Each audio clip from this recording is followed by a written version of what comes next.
started. You doing okay? I really got you. Okay. All right. Thank you all for coming out today. Again, this is a program offered by the St. Columba Mental Health Ministry. Marianella, Karen, and I. And we're really happy that you can join us today. Dr. Arthur Pinkney, who has tremendous background and experience in African American spirituality and mental health, is here to guide us through what I'm sure is going to be a really insightful and productive program. So Arthur, thanks so much for being available for this.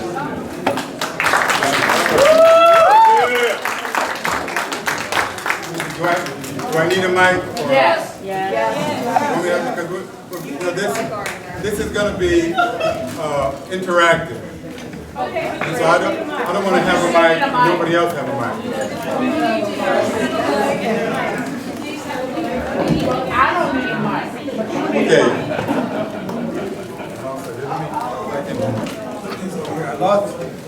Unfortunately, I lost my assistant to embarrassment. You disappeared on me. Here. All you have to do.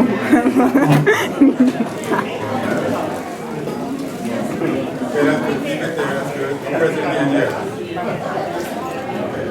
So I just want to give you very brief about who I am. A lot of you know me, but you don't know much about me.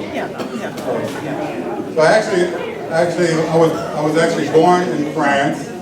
Although I don't speak fluent French, but I can carry on a little bit with Gilles and Simone, who speak French. So I would say bienvenue tout le monde. That means welcome everybody. But I actually grew up. I came to the United States at 2 years old. I grew up right up the road in Vallejo, in a neighborhood called the Crest. I don't know if anybody knows about the Crest in Vallejo. And I moved there in the 60s. So I am a child of the 60s. But I went to Southern California. I actually went to San Francisco State for my freshman year in college. And I just found out that Danny, who sings bass with us in the choir, also ran track. I ran track at San Francisco State for 1 year and then went down to Southern California where I got my BA. Then after I graduated from undergraduate school, I went to Chicago, where I worked on my master's at Roosevelt University. I stayed in Chicago for 27 years. So the bulk of my experience in mental health, doing trainings in mental health related issues with spirituality. I learned acupuncture for substance abuse and stress while I was in Chicago. And that's actually what took me to Africa for the first time. But then later, much later, I wanted to go back and I was inspired to get a doctorate. So I went back to school to an online program and got a doctorate.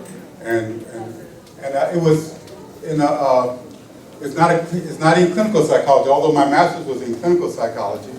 My doctorate is in organizational psychology, which is a little different. But I was more interested by that time in looking at multicultural issues, diversity issues, and so I specialized in international leadership.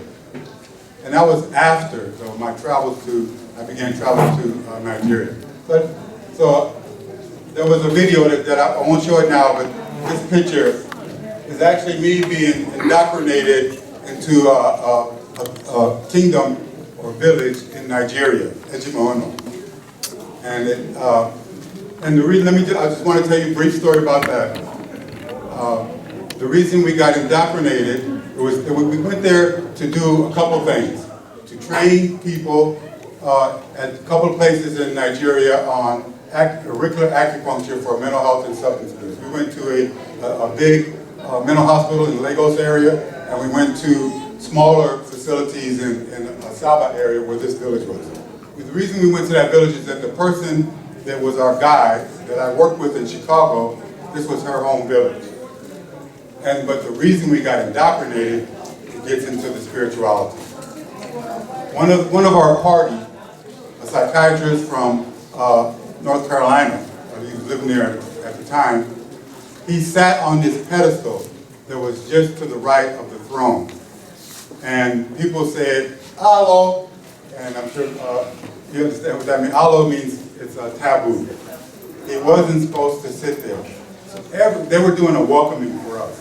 There was dancing and singing and everything, and we went up there, and the king, this is the king of the village, Obi Nzemeka, and he welcomed us. But then when that happened, immediately after he had welcomed each of us, everything came to a stop, and now we were deep into the local culture there. Because everything came to a stop, he committed this taboo, which indicated that there was an evil presence, an evil spirit was present. Okay. Now, he didn't know it, the king didn't know it, but that same guy, I had had nightmares about him all night. Because he made an accusation the day before about me and the person whose village this was, that we were doing stuff secretly against the other two people in our party that was traveling together. And it was very disturbing. And so when this happened, it made perfect sense to me. And so he had to do what cola nut is a major symbol in that culture. So he threw the cola nut down, he kept landing the wrong way. And so then he did a spiritual cleansing of this gentleman. Maybe I can replay it afterwards, so you can see the little video where I had all that on video. And then, for me, all this is going on, and people are seriously concerned because he's telling us that there's an evil presence, an evil spirit that's with us, that he has to do something about, since it's come out in this event, in our welcoming. And so but me, I'm just like almost overjoyed that I get to experience this level of the culture. And then he decides to give us extra protection as we move around through Nigeria to indoctrinate us into that village, which literally means that he's making us a part of that village. That village is now my home village in Nigeria. So I can claim Ejimuno, I can claim that village and my culture as being that Anyoma culture, that's the culture that's from that area. And so I have, of course, since then. And then we went on, but so that's what that picture. So that was like my introduction to a spiritual experience there. But then while I was there on that trip, I fell in love with Nigeria. And one thing that really struck me was that everything is spiritual in Nigeria, and probably in Africa in general. But I was having this experience there. When we arrived, we get on we stayed at this place. First of all, the place we stayed at was called the Bible Guest House when we arrived in Lagos. Then when we got ready to get on a minibus to travel to this area, which is about an all-day drive on sometimes rugged roads in south central Nigeria, then before the bus can leave, we have to pray. Every morning when we were doing training in Lagos, we did some training, and every morning before the training could start, we had to pray Christian and to pray Islam, because there were Muslim in Lagos. Nigeria is 50% Muslim, and the Igbo people, which includes this area, are 80% Catholic, almost all Christian. Southern Nigeria is almost all Christian. Okay. But that doesn't mean they've forgotten their traditional beliefs and traditional spirituality. They practice the two side by side. I don't have it here, but the second time I came to Nigeria, I fell in love with a Nigerian. Okay. It probably was that first time that opened me up to being able to even feel that way about I didn't go there to fall in love with a Nigerian or to possibly get married. That wasn't my objective, but that's what happened. Then that meant I had to go through another whole spiritual process. they don't just do one wedding, they do two weddings. And first you do the traditional rites. But since I was not there, I couldn't do all of the traditional rites because it's a big process. But when I did come a few months earlier, before we got married, I did have to go to my mother-in-law and get her permission to marry Francisca. And obviously she gave me the permission. But a woman, especially in a community, is a prized possession to that community. She does labor, she helps out with farming or whatever stuff she contributes, and she reproduces future residents if she stays in that village. If she's going to go away from that village, as I was taking her, if you marry somebody that's from another village, that person definitely has to pay a bride price. But it's not because you're buying the woman, it's because you're acknowledging that this person has value in that village or kingdom. So this talk is going to be highly interactive. And we're going to talk about some basic things, spirituality, what is it? We're going to talk about language, where does it come from? We're going to talk about identity. Who am I, who are we? But we're going to really hone down in the spirituality discussion about dual versus non-dual spirituality and traditions. And African versus European spirituality and traditions. Similarities and differences. And I'm going to tell you a little truth that you may or may not know about. But we'll see when we get to that point.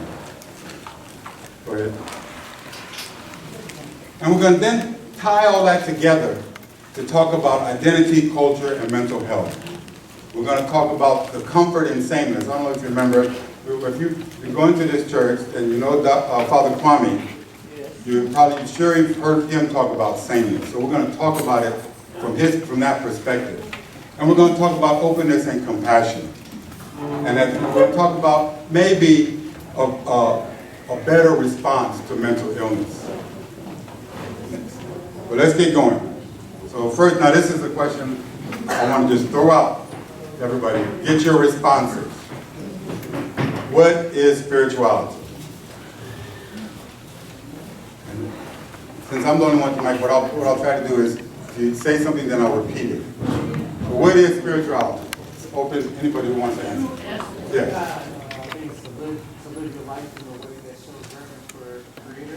Live your life in a way that shows reverence for the Creator. Okay, Susan, I heard you say something.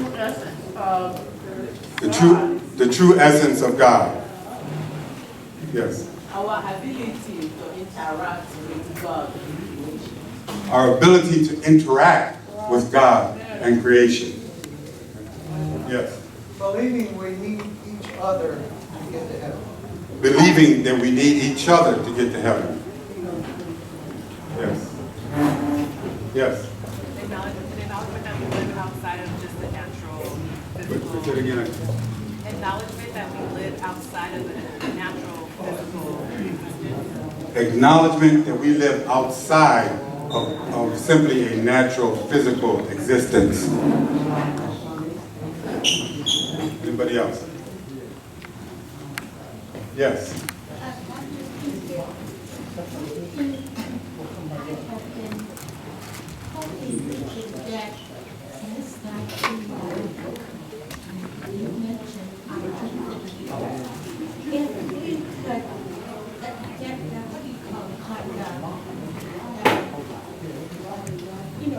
The test to find out what country we are from.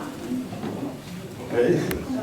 You know, it's interesting you should bring that up, because I was just talking to our cousin, Eleanor. Actually, I have my brother and sister here. They know who I'm talking about when I say Eleanor. Eleanor has become like a family historian. One way she does that is through searching DNA. Now, interestingly, what she found out is that we, as an African-American family, she found at least 3 people who are 100% African in different places. No European. They're born and raised on the continent of Africa, but they're related genetically to us. They're part of our family, and not too distant relatives. But that's probably true for everybody in here. Now the complication with your question, she was asking about, she wants to know, with identity, how do we find out as African Americans, where do we really come from? You know, what part, is there a part of Africa where that we can know that we have family? It's like everybody saw Roots, right? Alex Haley, then he went back and found out where his family's roots were. Okay. Now, in some of our families, you may have stories. Okay. And I wish Steve was here, because Steve he talked about his great-grandfather was a slave. Well, my great-grandfather also was a slave on my mother's side. On my grandmother's side, my father's father was born into slavery. He was born 1840, but he lived to be over 100 years old. He had my grandmother when he was in his 60s.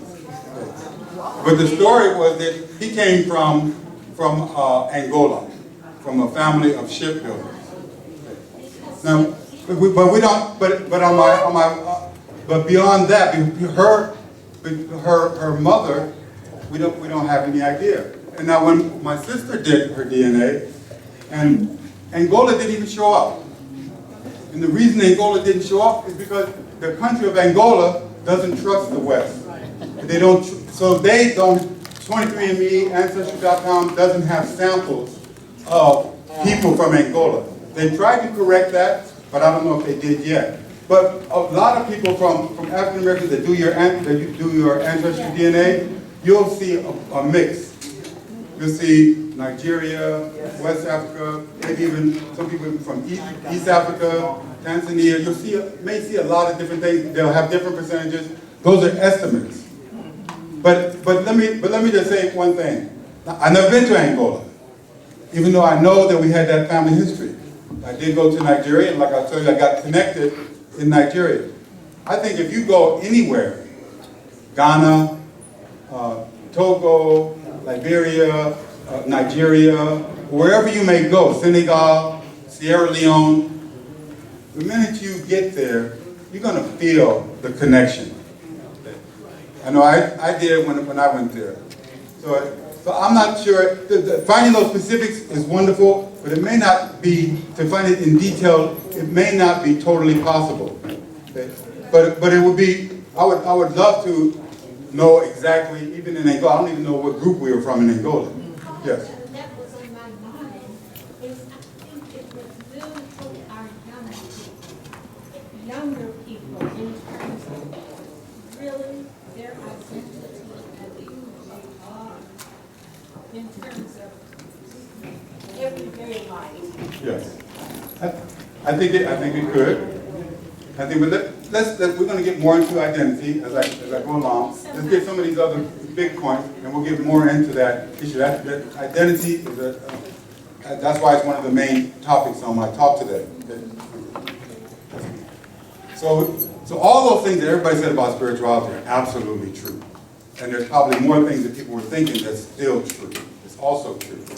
But before we get back to talking about more about spirituality, let's talk about language. Well, first of all, what is human language? Anybody have want to respond to that? What is human language? Verbal or non-verbal? Avenue to communicate. Just in general, human language. Now, what somebody said about communication. Non-verbal. And there's nonverbal. We communicate non-verbally. We communicate in verbal communication. Listening is a part of language. That's all a part of language. But where did language come from? Where do you think language came from? How did humans learn language, especially spoken languages? That's exactly what my mother-in-law said. The Tower of Babel. That's what Tower of Babel. Yeah, but even before that, I mean, in the Bible, the Tower of Babel, that everybody didn't understand each other. And the challenge was, now, how do we get back and understand each other? Yes. Verbal communication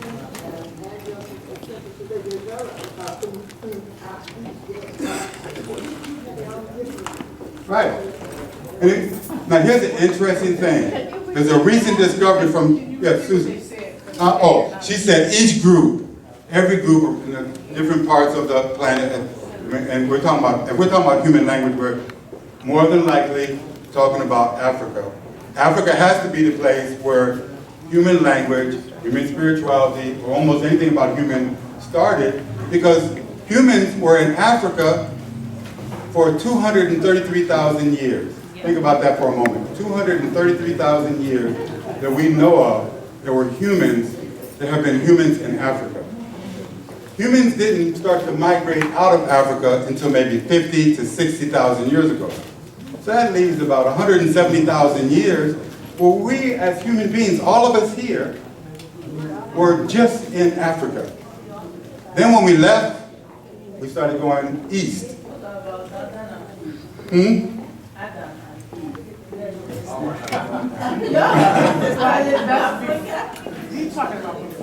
I don't know exactly where the Garden of Eden was located. Yeah. That's a theological. That's a question for Father Aiken. Yeah. The Philippines, the original Filipinos, they were called Aborigines. Yes. Yeah. Right. So, but Africans migrated out of Africa, went east, India, China. About a few thousand years, maybe 10 to 20,000 years later, then they start to go up into Europe, all the way up. Okay. But if you think about that, 170,000 years, we were all together. Everybody here, ancestry can be traced back, DNA-wise, to Africa. Everybody. So that means everything that we are today originated in Africa. So we're talking about spirituality. Well, our spirituality for everybody originated in Africa.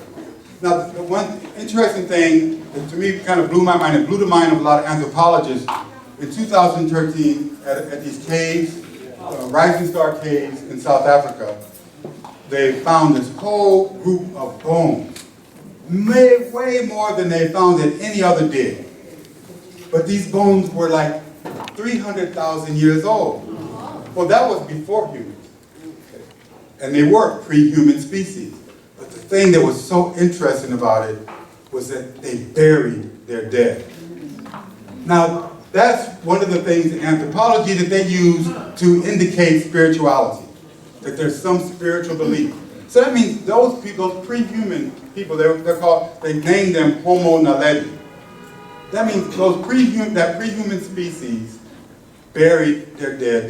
They had a spirituality. So even before humans, there was spirituality. So that means the earliest humans more than likely had already a pretty developed spirituality that they may have learned from other species that coexisted with them in the early days of humanity. Okay. But the other interesting thing about them is that kind of turned the anthropology world upside down is that they didn't stay, like we had this linear view of evolution.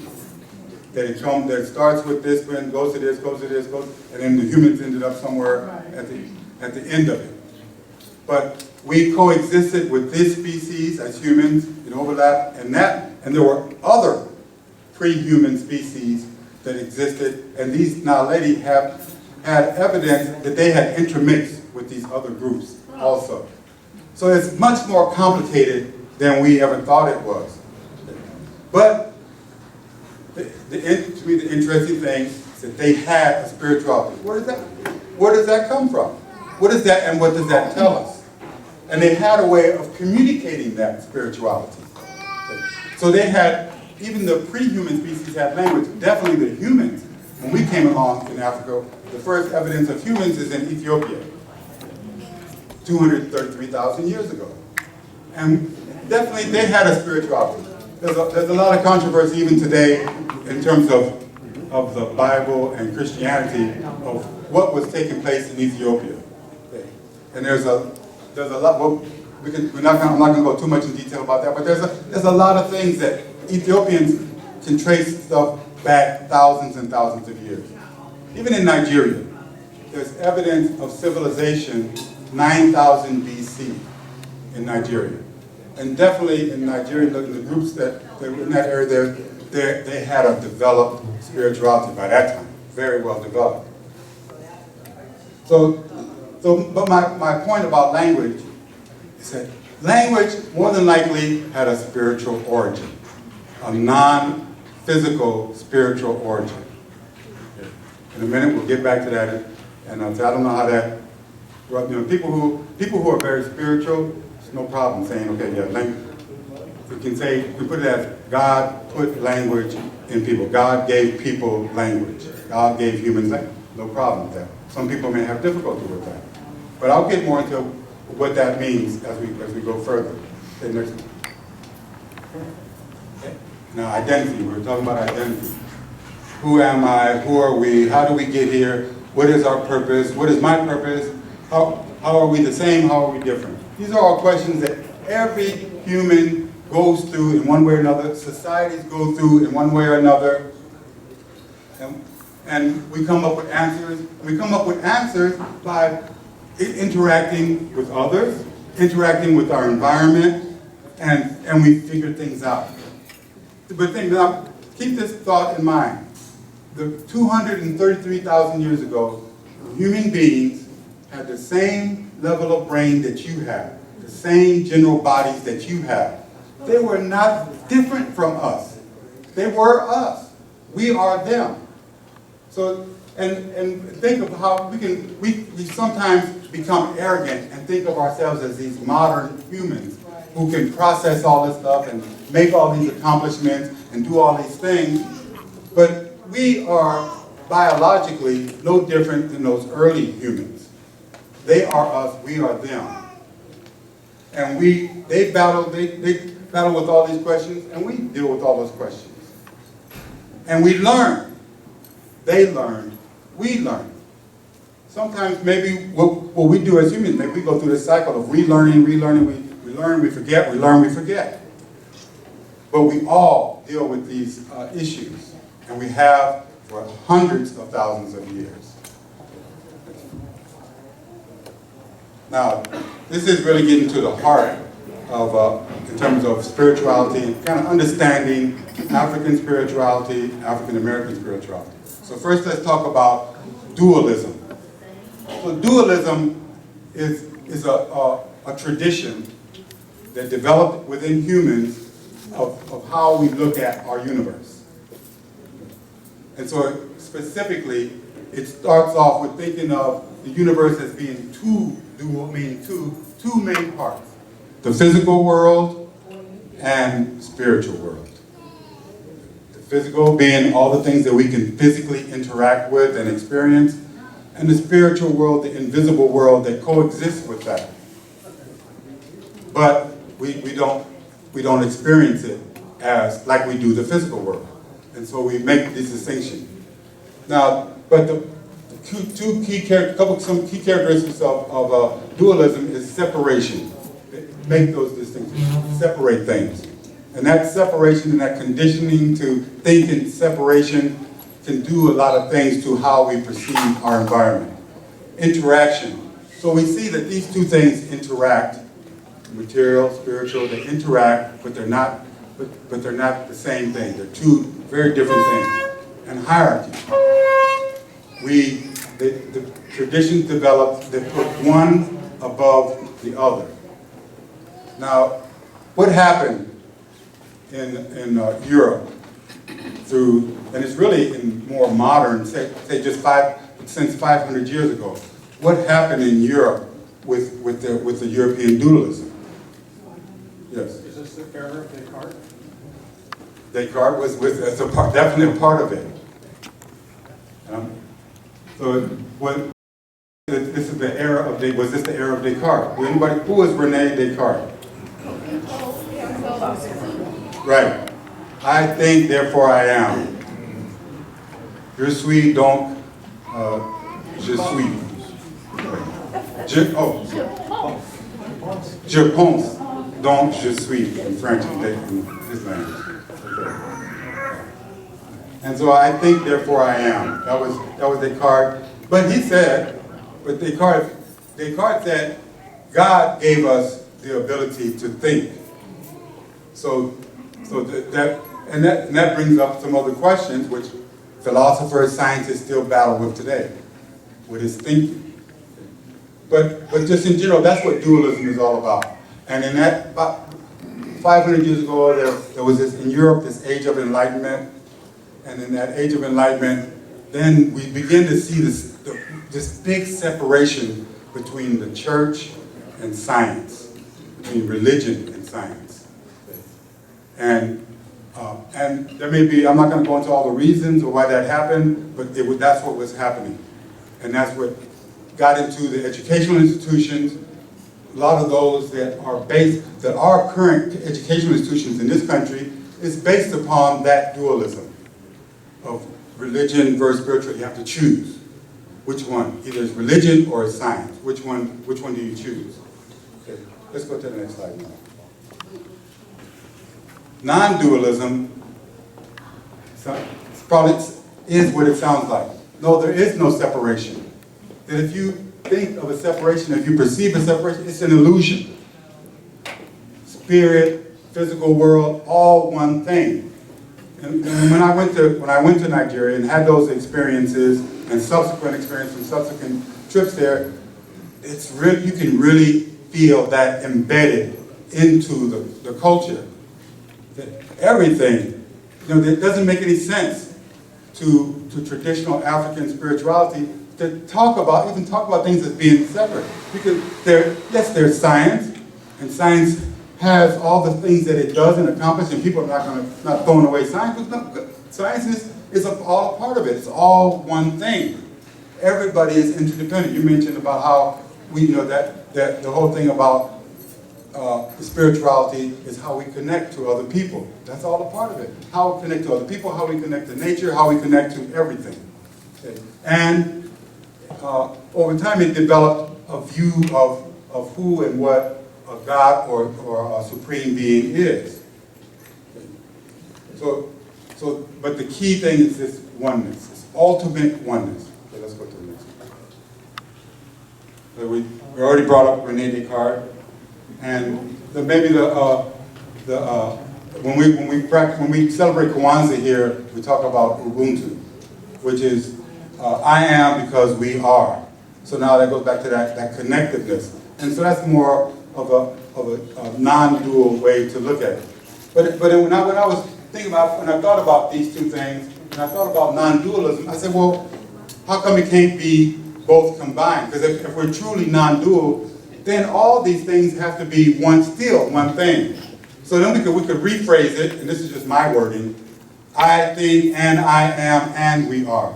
So instead of making it a cause-effect statement, it's just a single statement. Cause-effect, when you think about it, is also time-related. Is God in time? When we have concepts of God, is God in time, or is he timeless? Or he, she, whatever. Both. Right?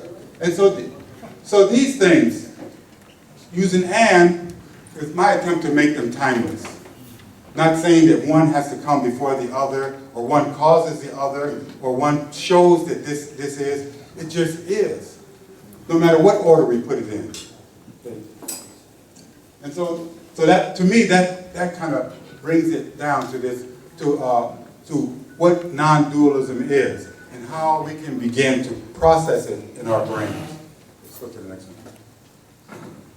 Now there's some pitfalls to dualism and how it developed in the European tradition. So separation leads to creating the need to choose. Which maybe, what if there's not a need to choose? What if we can accept both? And you really see that when you go to Africa and you see how people, they don't feel the need to choose. They can go to a Christian church or a mosque and come home and practice their traditions of spirituality they've been doing for thousands of years and see no conflict in it. Because both exist. Both are what we experience as human beings. And hierarchy, but when you start to look at it as, no, you have to separate it, and you see somebody doing something that's not that, then you say, oh, they're not true Christian. The insurrection, you know about the insurrection in Europe? Yes. I mean, am I using the wrong word? The Inquisition, yeah. Inquisition in Europe, Inquisition. That was all about our people being true Christians. Okay? And they used it against Judaism, they used it against Islam, yes. Isn't that more than just separation? It creates a conflict. Galileo, someone like him. Exactly. And that's why this is a pitfall. Because when you begin to think of things as needing to be divided up, as needing to be separated, then humans, unfortunately, we're not perfect, we're not always fair, we have preferences, and people in power may be able to impose their preferences on other people and their definitions, even if it's the church, that may have that ability to do that. And so things began to happen that weren't so nice things. Even people who were Christian from birth and grew up in Christian families were caught up in the Inquisition. Not just Jewish people, not just Muslims. It was. And so a hierarchy in dualism sets the foundation for developing these hierarchies among humans. And these things evolved into Eurocentrism. Now one thing, when I did my doctoral dissertation on implicit bias, and one thing I came across was a definition of, a clear definition of this hierarchy among humans. But that definition was not the only definition, even from European scholars at the time. This is like in the mid to early 19th century, the 1800s. There were one person was the teacher. He developed this thing about how Africans are subhumans, and then there was the Asians were next in line, and then the Europeans were the most godly people. But he had a student who disagreed with him and wrote papers way back then, 1847, about how that wasn't true, about you can't make those distinctions among humans. So that was there, that opposing view was there back then, and it's available, you can look it up now. But that didn't become the prevailing view. And so when you see that time frame, because what was going on already during that time frame was slavery had already had a very big hold on the world. The slave trade was one of the most major economic trade institutions in the world at the time. And so these type of things were used to substantiate or come up with reasons why it was okay, justify those type of activities. The people knew, and there was information out there that they knew this was not good. Let's go to the next one. Anybody know who this woman is? Mary Seacole. Have you ever heard of her? Anybody? Other than my wife. Well, she was the daughter of a woman who was in Jamaica, who had been enslaved in Jamaica, but who later married a British soldier. She was a contemporary of Florence Nightingale. How many people know who Florence Nightingale was? She was a contemporary of Florence Nightingale.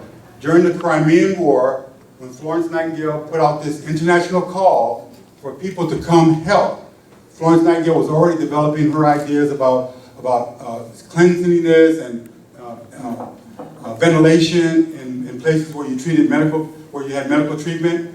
And so this woman, she was trained by her mother, who was from Africa, in herbal medicine. And she had been using it for a long time. They had businesses where they were doing this. They had helped people in the Caribbean. They had traveled around there doing all this stuff and was curing typhoid, cholera, other things like that with herbal medicine. So she said when Florence Nightingale put out the call to, I need people to come help, she went. She went to England and said, I'm ready, I'll help you. But guess what they did? They told her, get out of here. We don't want that type of medicine. So that's another pitfall of dualism, because you set this hierarchy up so people who have a certain type of thing that's not from your tradition, X out. So her practice of medicine came from an African tradition, highly effective. But it was gone, it was not, but guess what, she went anyway. Her family was well-to-do enough that she could go there, open her own clinic. All right. But did we hear about that either? No, we didn't hear about that. I happened to find, because my wife had to take a course at Cal State East Bay on nursing history.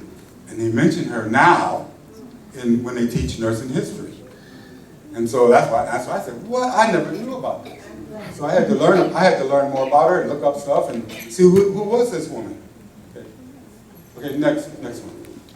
I'll do two more. Oh, okay. Now I may not have enough for everybody.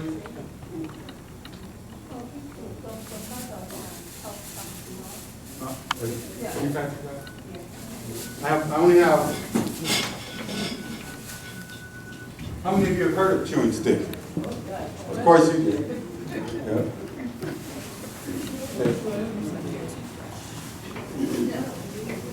And so now this is a brief story. It happened recently.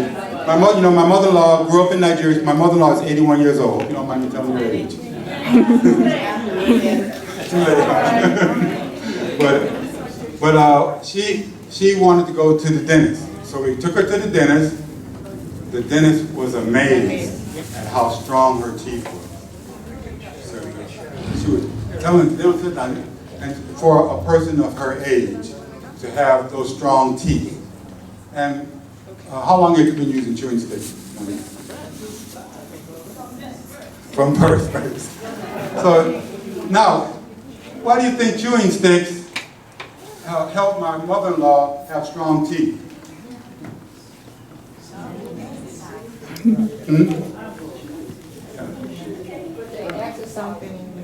There's actually chemicals in the chewing stick because of the tree that it comes from that are antibacterial and also promote digestion, healthy digestion. So now how long, I don't know how long, I tried to look it up, I couldn't even find it. How long have Africans been using chewing sticks? It's very difficult to find out some of this information because it's not part of, it's because of European dualism, all this stuff gets buried. And people are, they just think that it's just nothing, it's just something like us chewing on a toothpick or something. But to me it's evidence that there is this science that's there, this understanding of our environment and how to interact with it to our benefit. Isn't that what science is all about?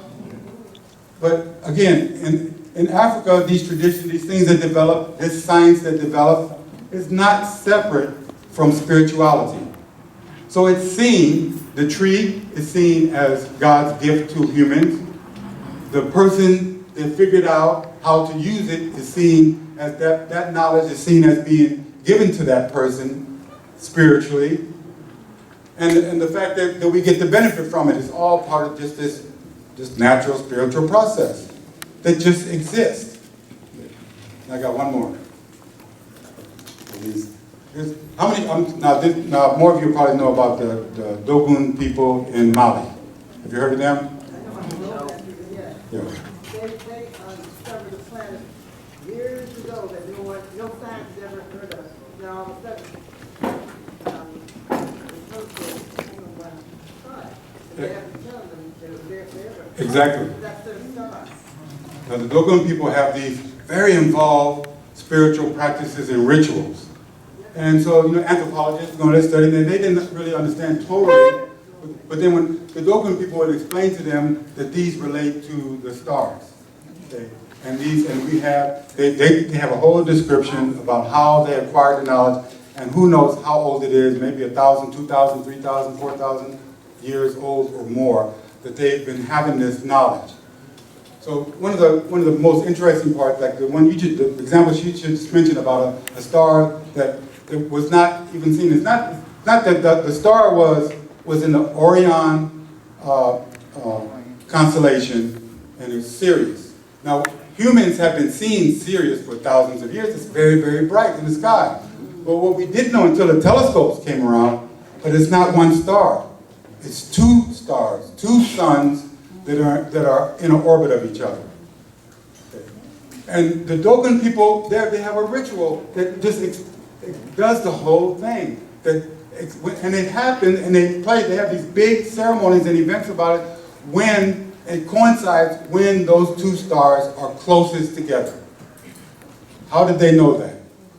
How did they gather that knowledge, that science? What science do they have that we don't have in the West that allows them to know that? So what is going on? Couldn't we benefit from having that knowledge and having that understanding so we can know stuff that we can't see with our eyes, that we sometimes can't even see with telescopes? One other example, not in Africa, but just in terms of a non-dual culture. I lived in Hawaii for about 10 years. And in Hawaii, the Polynesian people, Hawaii is the most isolated group of islands in the Pacific Ocean. Meaning that it's farthest from a mainland, a large body of land, than any other place. But the Polynesians knew exactly how to find it 1,400 years ago. What were Europeans doing in ocean travel 1,400 years ago? Were they able to navigate the Atlantic Ocean or the Pacific Ocean? No, they didn't have that knowledge yet. Africans had the knowledge. We can go, there's evidence that Africans got to South America, way, way before Europeans were traveling around. These Polynesian people were traveling the Pacific with no instruments. And when in the town I lived in Hawaii, Hilo, there's a planetarium astronomy center called Imiloa. The interesting thing is that they give you two descriptions of the stars. One in Hawaiian, all the constellations and what they were named by the Polynesian people originally, and so they tell all those stories there, and then the other ones that come out of Western science. But the basic thing, just like the Dogon people, they didn't have instruments, but they learned how to navigate all these things. Where does that knowledge come from? So now, if we can get past some of these pitfalls, just think of the things that we can have a better understanding of. Go to the next one. I just want to do this real quick. There's this thing called the hard problem of consciousness that's in Western science. Now, first, what do you see here? Or what do you see anything there? It just looks like some mishmash or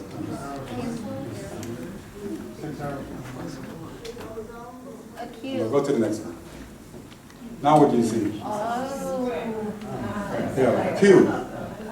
But it looks three-dimensional, right? But it's an illusion. Because obviously this is only 2 dimensions. It's just 2 dimensions. But your eyes perceive it as 3 dimensions. And they use explanations like this, they use examples like this to show how your brain can go beyond the mechanics of what your eye does and how it processes the information. So we go beyond, so we just have that natural capacity to go beyond how we can explain ourselves through our biology and the physics and all that kind of stuff. Again, that's why it's called the hard problem of consciousness, because in Western science it doesn't have an explanation for how we do it. How do we even know that I am? Even be able to say I am and have a sense of yourself cannot be explained by science, by Western science. They can only go so far, but they can talk in detail about how all our perceptions and our experiences are processed, but to have a sense of yourself, this level of awareness, because you can construct things that are very, very close to how it processes. That's why AI, that's becoming very big now, will AI might be able to look at the different pictures and say, oh, there's a representation of a cube there, but the AI will only do that if we tell it that to see that. The AI can't do that on its own. AI comes from, and AI can, they got all these AI things, you can talk to it, it'll talk back to you, it'll sound very intelligent and all these things, But the interesting thing recently, I tried to ask it about, when I started working on this, I asked the AI some questions about African spirituality. And the first thing it gave me was these extremely Eurocentric descriptions. But then I told it, I said, you gave me a very Eurocentric description of African spirituality. Can't you give me something that's more African-based? And he said, oh, I'm sorry. Yes, I can do that. You're right. That was very Eurocentric. But remember, they call it a large language model. It gets all this information, but its first instinct will give you the prevailing views. But you can push it, and it can give you more, and it can be helpful. Yes. Yeah, I think it's even worse than that, because the analysts you train the AI are responsible for the sample, and if the sample is biased, the AI will be biased. Yes. So we need more robust sampling. And that's part of the problem, because like I was mentioning, all those things, even about the chewing stick, I couldn't find anywhere on my searches and research. I said, okay, what was the origin? I can't find what the origin is. I can't find how long it's been around. But we know that African cultures have been using it for thousands of years. How come I can't find that information online? How come it's not there?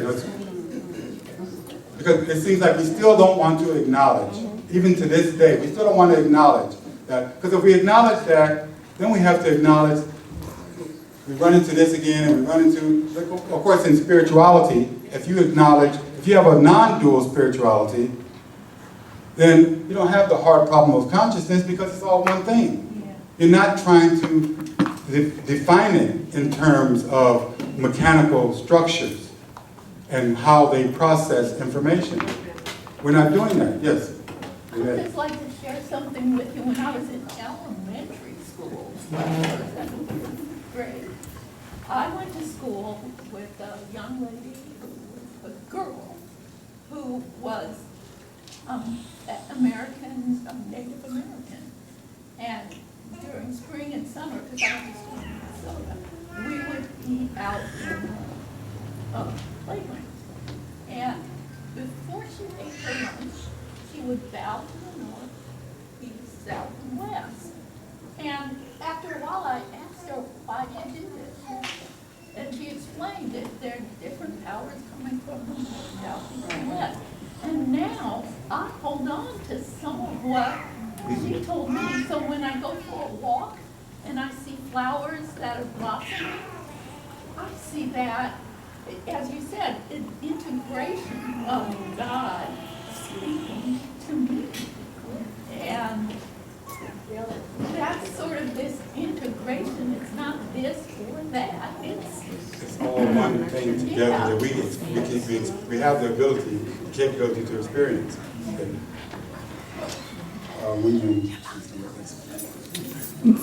Let's get into African American spirituality and as it relates to African spirituality. African American spirituality is rooted in African spirituality. Okay. Margaret will announce how this St. Columba is rooted in African American spirituality, which is rooted in the African spirituality. That's the whole thing. We make a conscious effort to include that. And so we can open our minds up to all these different things that are a part of that and how we view. So spirituality from an African and African American is not just an aspect of life, it is the life force itself. In my wife's language, they call it Chukwu. My daughter's name is Ifunanya Chukwu Dinma, which means God's love is the greatest. Yes. And so, and go to Nigeria, go to a lot of African countries, you'll see they'll have a lot of names that make some acknowledgement of spirit, of this, or God's love, or this, or all kinds of stuff. God's presence, God's gift. All those things, those are people's names that they hear every day, that they're aware of. It's part of the sense of who they are. And African and African American spirituality, God is the great spirit, the supreme being, the creator of all people and things. It is an omnipotent force that transcends human understanding. It is the source of all things. It embodies the entirety of the universe. But that doesn't sound any different than Christian concepts of God, does it? But maybe the only difference is that it's presented and experienced in a non-dual tradition. So, but when now I've been watching this series, and I'll probably watch it at least twice so far all the way through, The Chosen. Have anybody been watching that? So it's just about the story of Christ. And the way there's been all kind of movies and stuff from my whole life that I've watched about Jesus, about this and about that. But this one, they tell the story in a way that really kind of brings it home. Okay? And they fill in all these blanks. The writers take their liberties to add stuff and tell it, and how they tell the stories that you can't find in the New Testament. But the way they fill in the blanks, to me, is brilliant. But the way they do it, and the way they present what Jesus came to do, it's the same thing that we're talking about. It's to make us aware that our existence is really non-dual. When people were expecting Jesus to come and be this great general king like David, and come and conquer the other people and conquer the Romans, and Jesus said, no, that's not what I'm here for. I'm here to let you know that there's something else that's even greater than this. Okay?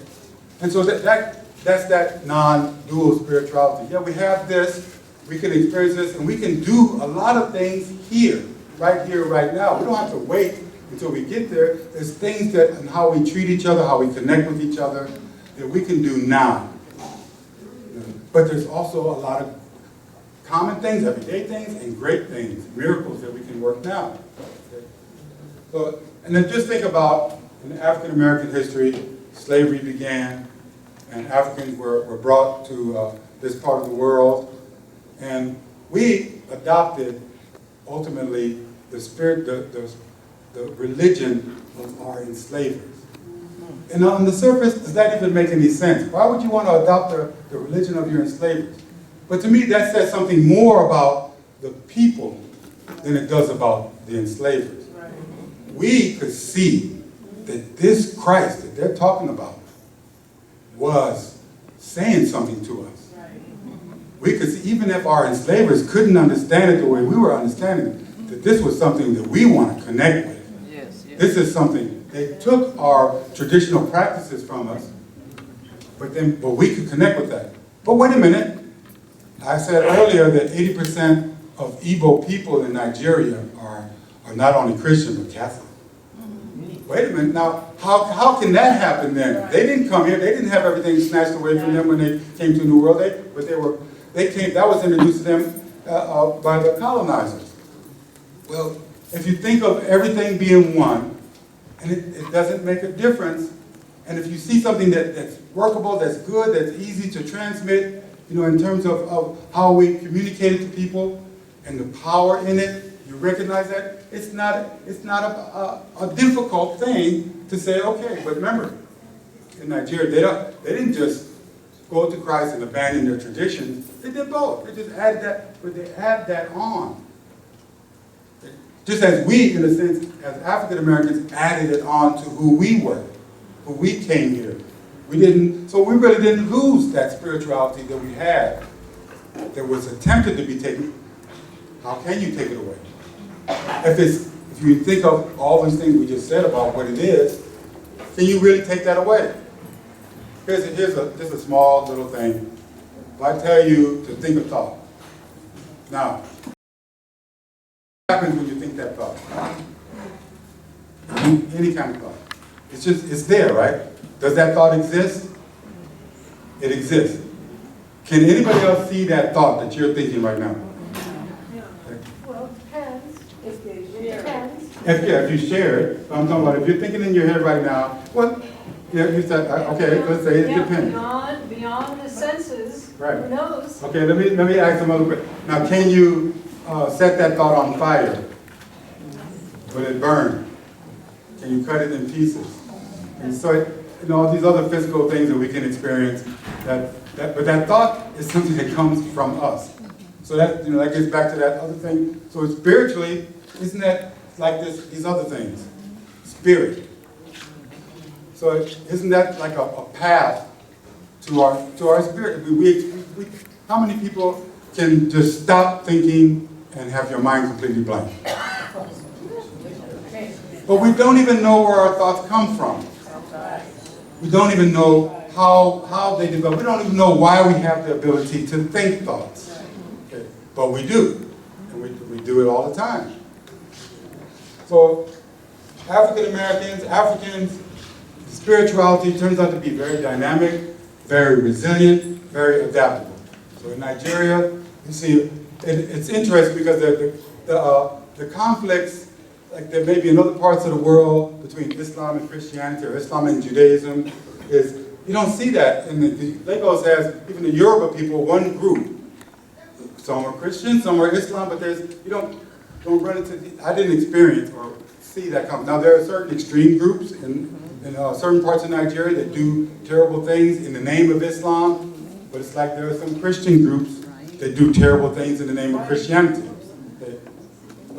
But in general, I did not see that level of conflict and hatred of each other when I was between Islam, Christianity, or even Judaism.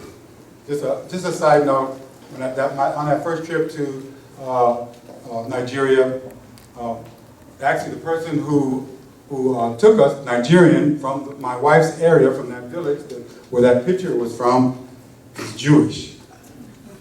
She became Jewish because of her study of history and traced Igbo people to Judaism. And so I went to Nigeria and I ended up going to an Igbo synagogue. In Nigeria, in Lagos, there was an Igbo synagogue, and there was this guy, the rabbi named Samuel, and I said, wow, I didn't even know. But then when I came back, I said, okay, Jane, that was her name, Jane Dele Osawa was her name. I said, I need to go to the synagogue you go to. So I go. I didn't even know that it was, like in Chicago and in Philadelphia and maybe some other cities, there are some black synagogues, African American synagogues. Okay. And so the rabbis, African American. I think even Michelle Obama has a relative who was a member of that particular synagogue. I can't remember. I remember they used to talk about it all the time. I can't remember exactly who it was, but she had a cousin or someone, and they used to, when Obama became president, of course they would. And Obama was a very well-known politician in Chicago during the time I was there, and so he lived in Chicago. And so that was a big thing at that synagogue. They would tell me about that. Yeah, he's cousin with Miss Michelle Obama, Obama's wife. But anyway, so we are open. We have that openness. Let's go to the next slide. Now we're getting into. Yes. So with your conversation, I was thinking about the groups, and when Kunte was born, and his father raised him up to God. Mm-hmm. And so that to me was the big sign of spirituality in the African before the modern civilization. Yeah, absolutely. Just like I said, we have to admit and accept that African spirituality is human spirituality. All spirituality began with humans, and then that spirituality spread as humans spread throughout the world from Africa, and that's whatever spiritual traditions that developed in whatever place they went. It was based on that spirituality. Yeah, and Father Aiden, of course, if you probably see him do a baptism, he does that. He raises the baby up to God, or this child, the small child. Now, identity, culture, and mental health. Now let's bring all this down to mental health. Comfort or discomfort and sameness. Now, this is a quote that you probably remember from the African American series. Father Kwame came and he was very dynamic when he does his homilies. But he was talking about how during Lent, when you're supposed to sacrifice something, that the tradition is to sacrifice meat. Don't eat meat. That's one thing that can. So, but for him, when he was growing up, sacrificing meat, no big thing. Why? Because he didn't even eat meat. He didn't have the availability of meat. Now he tells us that if you wanted to tell him to sacrifice fish, that would be a big thing for him. So this is what remember he said, ask me first. It's not one size fit all. A lot of the dualism promotes sameness and wants us to be like all of us to be one thing. We don't have to be one thing. We have never, as human beings, we probably have never been one thing. So to this day, we still are not one thing. We have to have that openness. And so when you're thinking about mental health issues, if we expect sameness, we expect people with mental problems to be like the rest of us, to be quote unquote normal, then we may not be approaching it right. We may be more part of the problem than part of the solution. Now this next quote, I'm sure you've heard Father Aiden say this, the beauty of our doors is that they're open to everyone. And that's just a basic statement of openness and compassion. And compassion can be defined as suffering together. But it's suffering together in a way that causes you to feel like you want to do something with that person, for that person to help relieve that suffering. And let's go to the next slide now. So those type of ideas and that connectiveness, that understanding that we're all one, can open us up to different ways of thinking about things. Yes, I was educated in a dual tradition, but it never fully felt right. I can tell you, I was talking to my wife recently, and I hate bureaucracies. And most of my career in mental health was in management. I was supervisor, program director, administrator in different situations, inpatient, outpatient. And always, the very first place I worked probably set me on this path. It was one of the only fully comprehensive community mental health centers operated by African Americans. It was in Chicago. And the head of it was a black nationalist, Dr. Bobby Wright. And the thing he was to tell us all the time was that, number one, you go to school to get your training. When you work here, you're going to get an education. And then he would tell us that if you're going to work here, you have to love your people. Not just care about them, not just empathize with them, not just have to, you have to love. And so that's what he sent us out. And so we felt, when I think back on it, it's like we were sent out like the apostles were sent out. And we would have to go 2 by 2 also because we had to, all the policy, although sometimes we didn't. But we had to go out there into the community to rescue people, to bring people. My very first client that I had at that agency, young, still working on my master's degree, not too long out of my undergraduate degree, going to the west side of Chicago, that's where the agency was located, and this guy had just been discharged from the state hospital. And so I go to, he was assigned to me, so I got to follow up on him.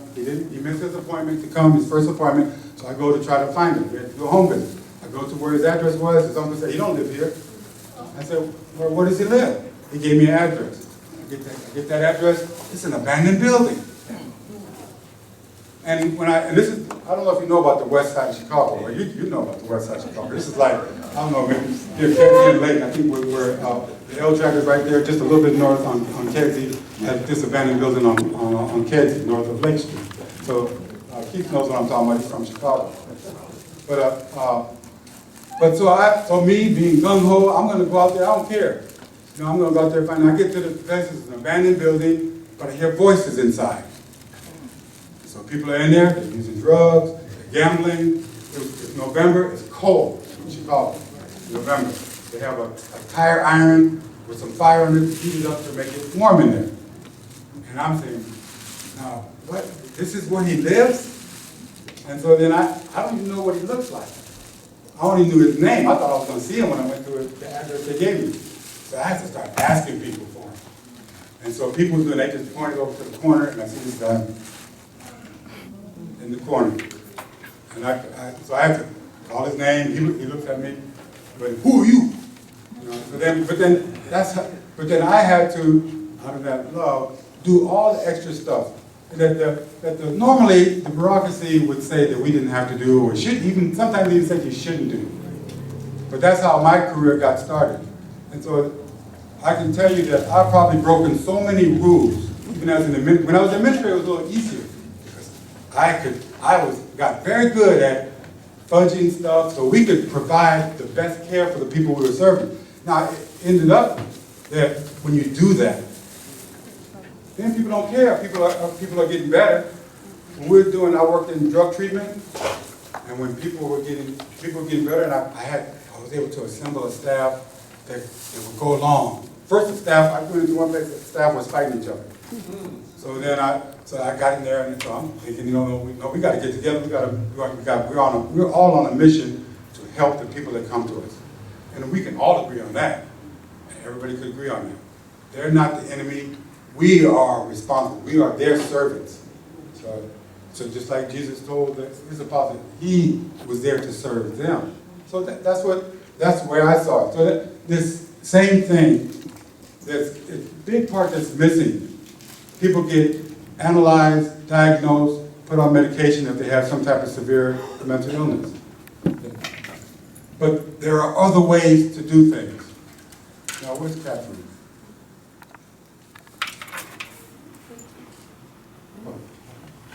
Weren't you the one that told me about Crazy Wise? Oh, yeah. Okay, I watched it. I even have a clip of it. Yeah. It was showing here. So Crazy Wise is a movie, a documentary about mental illness. Catherine suggested that I look at it. And it fits perfectly in to where I'm coming. It fits perfectly in this. It even has an example of African spirituality being part of it. Because my first experience, even before I saw this, was even Western research has been given evidence for many, many, many years that when mentally ill people help other mentally ill people, their outcomes are as good or better than what they might get from the professionals, whether they take medication or not. So SAMHSA, the Substance Abuse and Mental Health Services Administration, that funds a lot of community mental health programs and substance abuse programs, they put out a grant to develop peer-to-peer services, as they were calling it, consumer-to-consumer services. The agency I was working at in Chicago, on the south side of Chicago now, got one of those grants. I was a manager. It was my job to put together a committee to hire a person with a mental illness who would be the coordinator of those services. Okay. So we went through this exhaustive thing, and actually one person I approached who had a history of mental illness, or had current mental illness still, I approached her to be on the committee to select a person. She said, no, I want to apply for that position. I want to do that. So she applied for it, she got the job. One of the first things she did was start this group. She called it Speak Up Now, because Speak Up was what she wanted to call it, but that was already taken. So she called it Speak Up Now. All it was people connecting.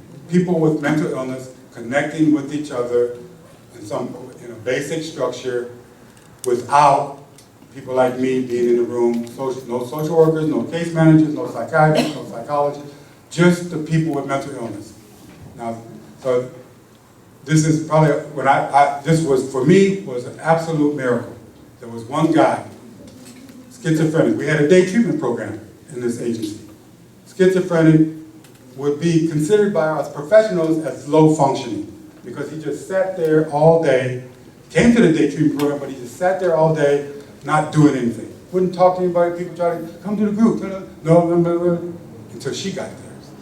She got there and she wouldn't give up. She kept bugging him every day. Man, you gotta come to this group. And he would, and finally he came to the group. Maybe, I don't know, after a couple months, her group became very popular. She needed to expand it, and she wanted other people that she was going to prepare to be group leaders. Well, guess who volunteered to be one of the group leaders? When he volunteered, his case manager came to me, Arthur, Barbara is pushing them too hard. She's just setting them up for failure. Then my job became to keep the professional staff away from her. Let her do her thing.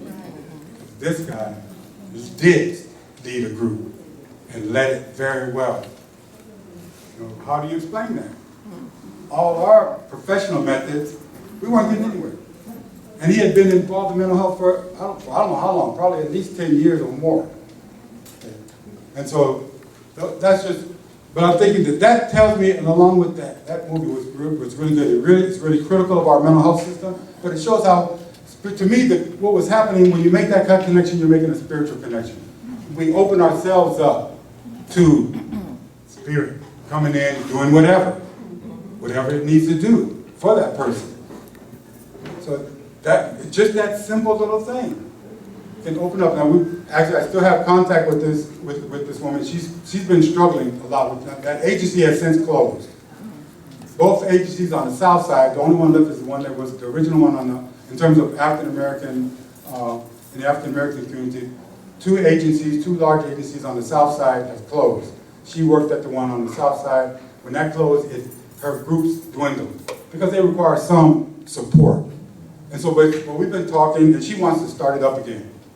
And so, but she has her own psychiatric issues, and she's kind of struggling, but an incredible woman. And so I would like to see something like that here, you know, and just to begin something where we just begin allowing people, and now she wants to do it with just anybody. Not that you have, like that was a mental health agency, we have people who with severe and persistent mental illness, as we call it in the field, but this is that type of connection needs to take place with everybody. This is Suicide Month, Suicide Awareness Month. And so just think, if we were connecting with each other on a more frequent basis, or we had some place where we could just go, either just sit, talk, connect, we don't know what could happen. If that's a door for us to bring in this spirituality, then let's use it. And so I think this place, the African American Black Catholic Church, would be a perfect home for something like that. So I'm working with her to try to get all the stuff I need to see how we can introduce it here. But that's one of the reasons why I wanted to be involved in the mental health ministry in the first place. I think, oh, maybe that's why I'm here. I'm supposed to be here. I'm supposed to get this going here and have us connect. Now, you know, we have those crosses out there in the front lawn of the rectory. And I don't know how it is comparing this year to last year, but it seems like there's too many. And it seems like there's something else that we should be doing. Because that has to do with mental health. If you are at the point where you want to kill somebody or commit suicide, something is not right. Something is not getting to us. And so I want to keep this going, bring even more intensely this spirituality, allow it to spread in whatever way that it needs to spread. But we know that connecting with each other is very powerful. We know that. So having those structures where we can connect with each other, and however that happens, that's good. And I'll just say last thing, and I'll get you Tyler. But in that, you know that that's one thing that they have this. Both the people in there, they made connections. There were two main people. They interviewed a lot of people, but there were two main people that they profiled and followed over years. Both of those people improved as a result of connecting with other people that were like them, or they could see something in them that they knew was there, they felt it, but nobody was acknowledging. They were just seeing their mental illness.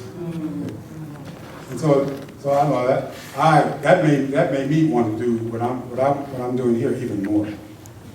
Tyler, yes, you have a question. This was an awesome presentation, and you brought us truly around in a lot of different ways. I'm looking at history and connectiveness and culture and our spiritual needs. And I think your point is really exceptionally well taken, in that people who suffer the same experiences tend to be the best healer for others. We look at the success of 12-step programs in America, and that is now spread to so many parts of the world. where like people are helping other like people to resolve whatever those issues may be it alcoholism, drug addiction, indebtedness, weight. Yeah, we just, it's an incredible idea, and I think it's so well presented by looking at how better we can service people who are experiencing that. I agree 100%. You mentioned self-help groups, AA. You know, the AA group started with Bill W. and Dr. Bob. Yes. And if you, I don't know if you know the story, but I'll tell it very quickly because it's the same type of thing that this has been around since the 30s. Yes. Bill W. was 8 years old. Bill W. was an alcoholic, and he was a part of this group where they were trying to stop. They wanted to stay sober. He struggled up and down, up and down. He was in Ohio at this business meeting. He wanted to drink. There was a lot of alcohol around. He wanted to drink, and he was getting his urge to drink, but he didn't want to. And so he had to find. He got the idea that well, maybe if I talk to somebody who's like me, who knows what it's like to want this drink so bad, maybe that will help. And so this guy said, well, I know somebody, Dr. Bob. Dr. Bob was a practicing alcoholic. So he goes over to Dr. Bob's house and says, I was told that you understand about drinking. He said, wait a minute, before you go on, everybody has tried, and I don't want to stop drinking. He said, I'm not here for you, I'm here for me. And so what was that? That was saying he wasn't judging Dr. Bob at all. There was no judgment. So just like it said, judge not and you shall not be judged. And then they started talking. He said, what? So that threw Dr. Bob off. He said, what? And so he listened. Dr. Bob stopped drinking. And Bill W. didn't relapse. So they said, we got something. But it's so it's like not like we haven't known about this. But there's a need now to really put it into action. Because, so you hear about stuff, and when I talk to my friend in Chicago seems to have been getting worse and worse and worse. She has a bullet hole in her car.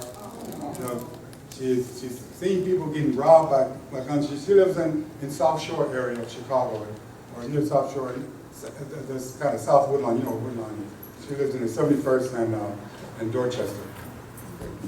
So you probably know where that is. It's very close to a hospital I used to be an administrator at, Jackson Park Hospital on the south side. But she's really concerned about how things are getting bad. And so we all are. We all have it in our hearts to want to see things get better. So there are things that can be done. So that's really the end. I think that was the last thing. Yeah. So questions, comments? Yeah.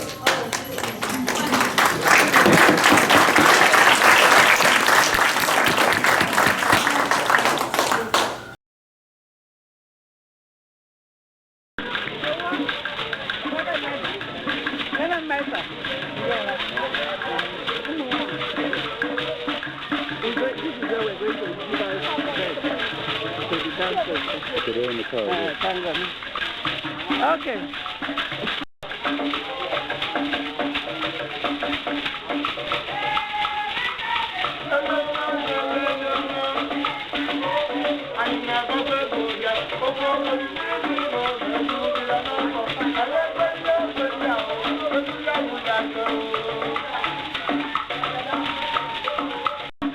Something like that. Thank you.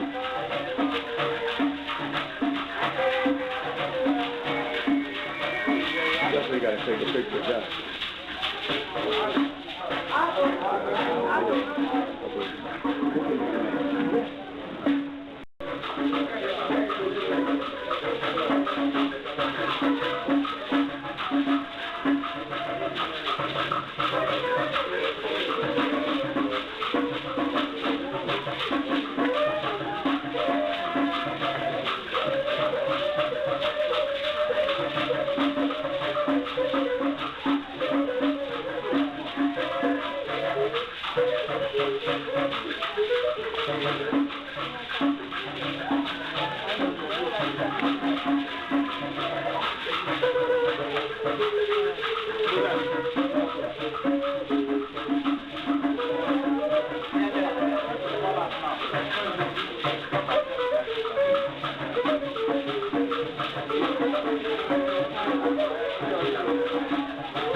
Come and establish company in Asian Marono.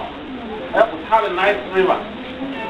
So God will bless all of them, their family, so that when you prosper, you come and do something, you are home. You are home. You are part of God. This coming from today on. Like when I do this, they are home.